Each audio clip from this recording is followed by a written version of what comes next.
Selamat pagi kawan-kawanku semua, hadir kembali bersama Saifuddin Tahir di dalam channel Sinau Kapal atau belajar tentang kapal secara komprehensif. Kawan-kawanku semua, dalam waktu dekat kita akan dihadapkan kepada suatu pengangkutan pengangkutan kargo dan kontainer, yang mana di dalam Lembaga Dunia Maritim IMO menerapkan suatu ketentuan yang harus dipatuhi oleh dunia usaha. Namanya Triple C atau CCC. Lalu bagaimana mengantisipasi daripada penerapan ini? Namun sebelumnya kita harus mempelajari siapa saja yang akan terlibat di dalam pengangkutan kargo dan kontainer ini. Di dalam mengangkut kargo dan kontainer, tentunya pertimbangan-pertimbangan harus kita perhatikan. Yang perlu kita perhatikan bahwa kapal mempunyai suatu kekuatan, namanya kekuatan memanjang.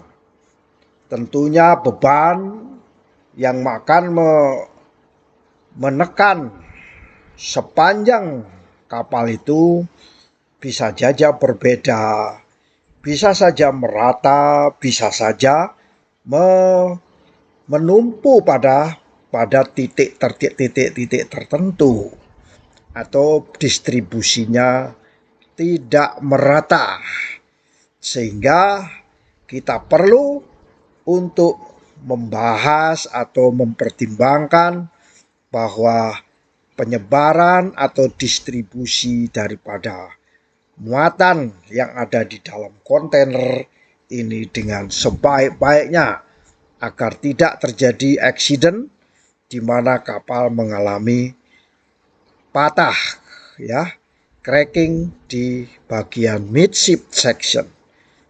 Hal ini disebabkan karena adanya tumpuan gelombang dan letaknya ada namanya bagian yang tidak tertumpu dan bagian tertumpu, mengakibatkan kapal mengalami patah. Jadi kekuatan daripada konstruksi kapal harus dipertimbangkan. Yang kedua, pertimbangkan mengenai muatan yang ada di dalam kontainer, muatan-muatan yang mudah terbakar, sehingga di dalam kumpulan kontainer ada bagian-bagian yang kontainer yang berisi muatan yang mudah terbakar. Fire harus kita perhatikan. Dan yang ketiga terkait dengan lashing cargo securing manual juga harus diperhatikan di dalam penyusunan container stowage plan. Begitu juga halnya fire, impact apa yang harus dipertimbangkan oleh suatu kapal kontainer, pengusaha kontainer, dan lain sebagainya. Ini sebenarnya hanya sekedar ilustrasi.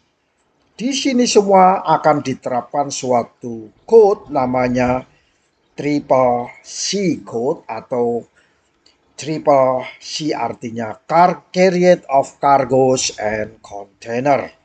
Bagaimana cara mengantisipasinya, Tentunya pihak-pihak siapa saja yang akan terlibat harus kita identifikasi. Siapa sih sebenarnya pihak-pihak tersebut dalam Triple C, Apakah semua pihak harus terlibat atau hanya pihak-pihak tertentu? Namun pada sesi ini kami akan berbagi sebenarnya pihak-pihak siapa saja yang akan terkait dengan triple C code ini yang akan diberlakukan. Saat ini masih dalam bentuk edaran-edaran, surat edaran-edaran yang harus diperhatikan oleh setiap negara. Tetapi ke depan akan menjadi suatu code yang akan diberlakukan mandatori. Kawan-kawanku semua, tentunya di dalam mengantisipasi kontainer, loading, stowage, di samping stability of containers, stability of kapal ya. Pelabuhan juga demikian ya. Bagaimana pelabuhan, bagaimana maka kita antisipasi siapa saja pihak-pihak yang akan terlibat di dalam penerapan carriage of cargoes and container Triple C di Indonesia. Nah, siapa pihak pertama? Pihak pertama tidak lain dan tidak bukan adalah pengusaha pelayaran. Ya, pengusaha pelayaran, kawan-kawan kita INSA itu akan menjadi part of this container and cargoes carried code ya. Jadi ini pengusaha-pengusaha yang mengoperasikan tentunya kapal-kapal kargo, kapal kontainer itu akan terkena di dalam implementasi daripada penerapan carriage of cargo and container. Katakan di dalam loading ya, loading containers ya, itu pihak-pihak pelabuhan dan pihak pengusaha tentunya harus diawali dari pengusaha, yaitu pengusaha kargo baik itu pelayaran maupun shipper. Jadi shipper harus mendeklar kargo-kargo apa saja yang akan dimasukkan ke dalam kontainer. Manifest harus jelas. Deklarasinya harus jelas masuk di dalam kontainer, dan penumpukan di dalam kontainer juga harus mengikuti tata cara loading, stowage plan, stability, load line. Ya, IMO mandatory instrumen harus kita perhatikan, namanya SOLAS ya, safety of life at sea, MARPOL, load line. Kontainer yang ukuran seperti ini, bagaimana sertifikasi daripada pelaut sesuai dengan STCW ya, STCW, dan banyak lagi yang harus kita antisipasi di dalam pengangkutan muatan dan containers. Lalu siapa pihak kedua yang harus kita perhatikan di dalam penerapan Triple C ini? Tidak lain dan tidak bukan adalah operator pelabuhan. Operator pelabuhan menjadi pihak yang akan terkena di dalam mengelola aktivitas loading, unloading, bongkar muat ya. Bongkar muat, penyimpanan kargo, penempatan kargo, stowage plan-nya bagaimana. Maka operator pelabuhan akan menjadi pihak yang akan terlibat di dalam penerapan Triple C ya.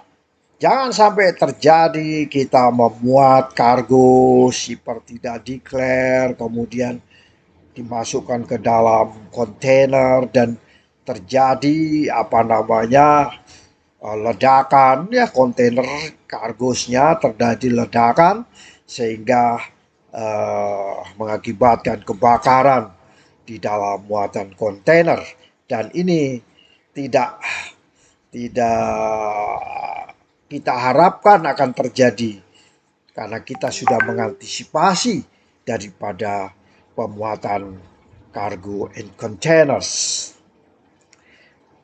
Siapa pihak ketiga yang akan menjadi apa namanya eh, bagian daripada penerapan Triple C, yaitu perusahaan-perusahaan yang terlibat di dalam planning perencanaan untuk pemuatan, ya, perencanaan untuk pengorganisasian muatan kontainer barang, kargo dan kapalnya serta pelabuhan di mana itu dia harus dimuat dan di mana harus dibongkar. Eksekusi pengangkutan kargo termasuk freight forwarder. Freight forwarder, seluruh forwarder nanti akan menjadi pihak di dalam penerapan Triple C. Tidak hanya forwarder, agen-agen logistik akan menjadi pihak dari bagian uh, penerapan daripada Triple C ini.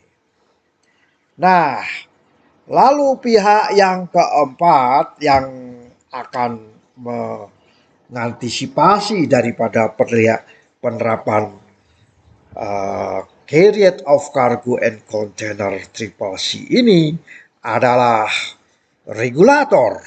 Dalam hal ini pemerintah, mungkin flag state, port state maupun coastal state.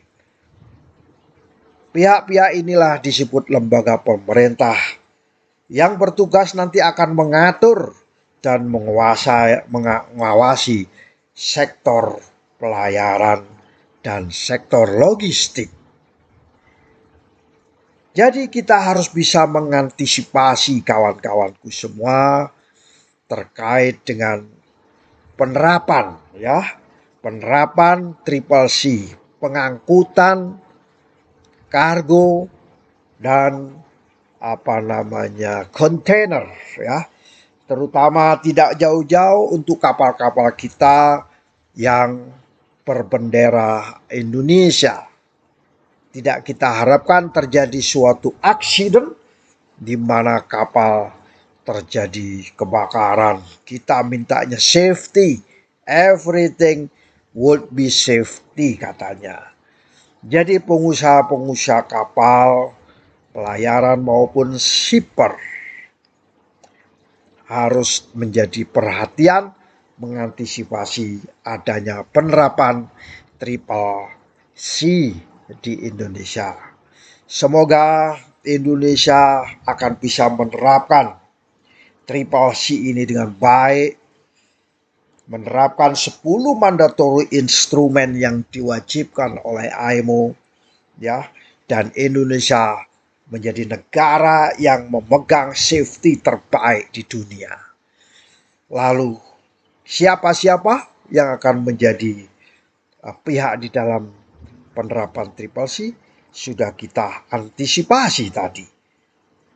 Pemerintah menjadi pengawas pelayaran, ya, termasuk pengusaha pelayaran, termasuk pelabuhan, operator pelabuhan, dan juga penyedia jasa logistik yaitu forwarder.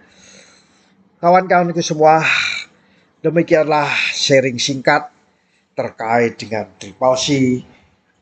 Semoga kita semua diberikan kekuatan oleh Tuhan yang Maha Kuasa untuk bisa menjalankan tugas sehari-hari sebagai pengusaha kapal, sebagai pelaut yang akan mengoperasikan kapal, sebagai pengawas yang akan mengawasi jangan sampai terjadi suatu accident yang membahayakan bagi transportasi dan industri perkapalan nasional Indonesia.